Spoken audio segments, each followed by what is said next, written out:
Hello guys, welcome to once in blog once again. आज हामी बर्मनल्यान्ड जाँदैछौँ। आउट अफ कोपेनहेगन हो। हामी फास्ट ट्रेनमा जानुपर्छ। लगभग यहाँदेखि ट्रेनमै 1 घन्टा जति लाग्छ होला। यताउति फास्ट ट्रेन र लोकल ट्रेन गरेर हामी 2 लोकल ट्रेन चढेर अनि फास्ट ट्रेन पनि चढ्नुपर्छ।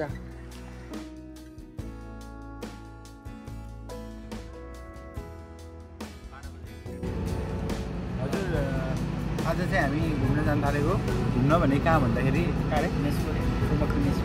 खम्बकुनेश्वर अलमोस्ट र बर्मनल्यान्ड पिङ खेल्नलाई अनि साह्रै ठुलो अम्युजमेन्ट पार्कहरू छ होइन त्यहाँ पनि। अनि हामी चाहिँ राइड राख्नको लागि गइरहेको होइन जान लागेको। तपाईँहरूलाई अब यस्तै के भइरहेको छ हेर्न चाहनुहुन्छ भने भिडियो स्किप नगरिकन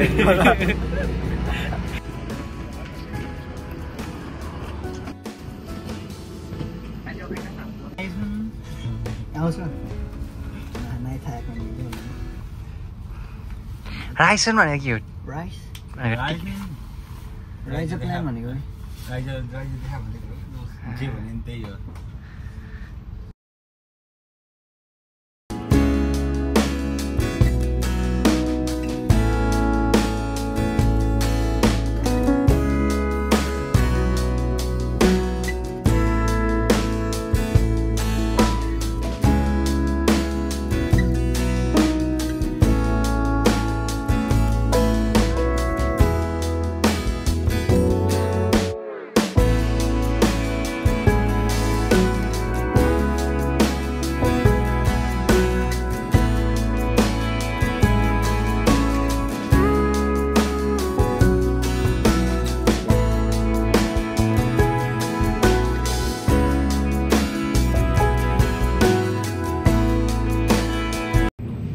हामी कहाँ आयो? यहाँबाट चाहिँ यहाँ कहाँ जान्छौँ?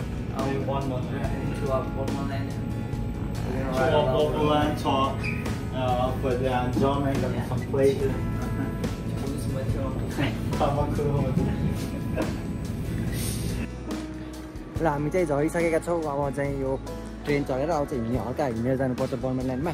र यहाँको ट्रेन स्टेसन चाहिँ कस्तो पुरानो पहिला जमानाको जस्तो छ है।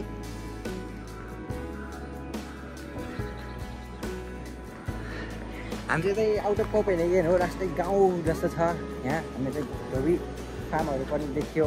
सबै दामी सिनारीहरू चाहिँ दामी देखिएका छौँ। त्यही हो। अब हामी बर्मनल्यान्ड जाँदैछौँ। म चाहिँ फर्स्ट टाइम त यसरी चाहिँ पहिले पनि गएको छन्।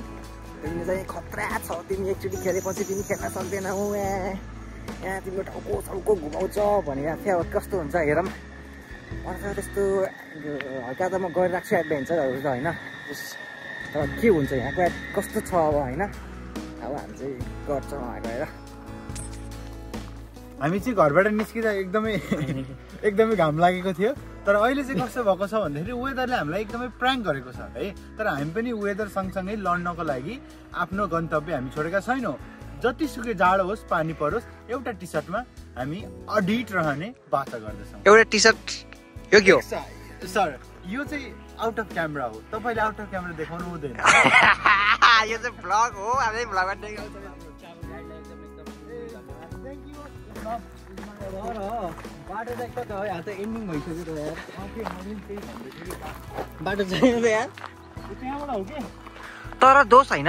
यस्तो बर्मनल्यान्ड ठाउँमा चाहिँ बाटो यस्तो त नराम्रो अर्को राम्रो होला नि त। तक्क पिच गरेको सर होला नि जस्तो लाग्छ कि मलाई चाहिँ होइन। तिमीलाई थाहा नै छैन कि तिमीले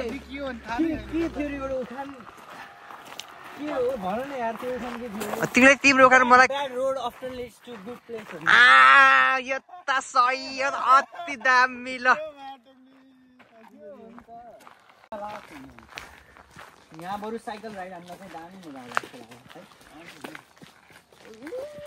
र गाडी फ्यामिलीहरू आउने गाडीको पनि बाटो होला नि त। दोस् हामी पछि धनी भएर गाडी लिएर आउनु भएपछि कुन बाटो आउने त? अर्को बाटो छ। ए गाडी आउँदा किन ट्रेनमा आउँथ्यो त नि होइन? मान्छेको भएको ल।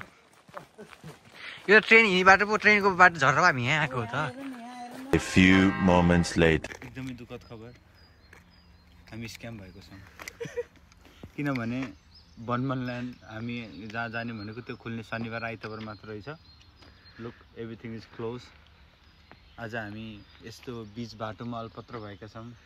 यो दुःखद क्षणमा सबैजनाले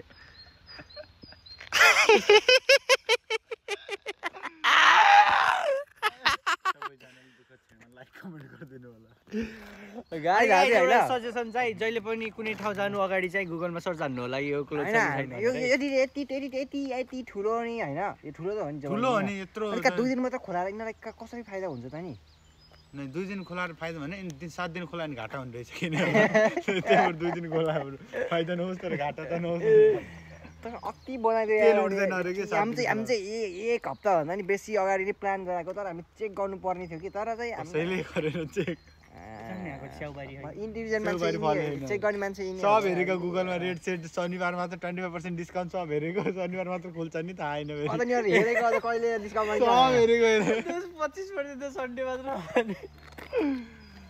राइट लगाइज हामी चाहिँ के भन्नु होइन अब चाहिँ हाम्रो चाहिँ के प्लान बन्छ भने चाहिँ हामी चाहिँ जापान जान सकिन्छ अब त थाहा छैन अब हुन्छ के हुन्छ अब कुरा गरौँला यस्तै 20 मिनेट अर्को ट्रेन छ के कहाँ जाने नेक्स्टतिर यहाँ त कहाँ बस्ने हो नि अर्को ठाउँ सिटीतिर जाने हो कि नेक्स्ट सिटीतिर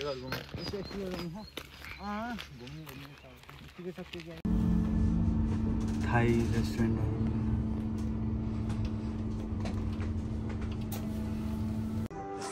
होइन हामी चाहिँ होइन एलिसले कामन ठाउँमा आएको होइन एलिसको चाहिँ आज अपडेट थियो अनि एलिसले चाहिँ हामीलाई त्यो बनमानको नजिकै थियो नि त त्यही भएर हामी बनमान त ल्याङफ्याङ भएर हामी चाहिँ यहाँ आएको छौँ होइन यहाँको भाइब चाहिँ अति दामी छ कि गाइज अति भन्दा नि अति दामी छ कि होइन यस्तो दामी त मैले एक्सपेक्ट गरेको थिइनँ कि you can look the view of whole restaurant होइन त्यो हुन्छ नि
ल भाइले हाम्रो खाना आइसकेको छ हाम्रो मिल्कसेकहरू के मिल्कसेक होइन के सेक भएको थियो मिल्कसेकै हो मिल्कै खाने रक्सी त अनि बेली सेक हो होइन अनि यो चाहिँ नाचोसहरू सबै एउटै हो खानाखेरि एउटै छ योसँग डोबेर खाने हो कि यो भनेको तर हो उहाँ चाहिँ हाम्रो सेफ हो गए हुन त तर आज चाहिँ हामी होइन साथी टमाटर हामीसँग खान छुट्टी छ होला यिनको एलिस केही भन्नु छ कति 10/10 मा कति एलिस त काम गर्ने मान्छे दिइहाल्छ 10/10 मैले 10/10 है guys see you bye bye guys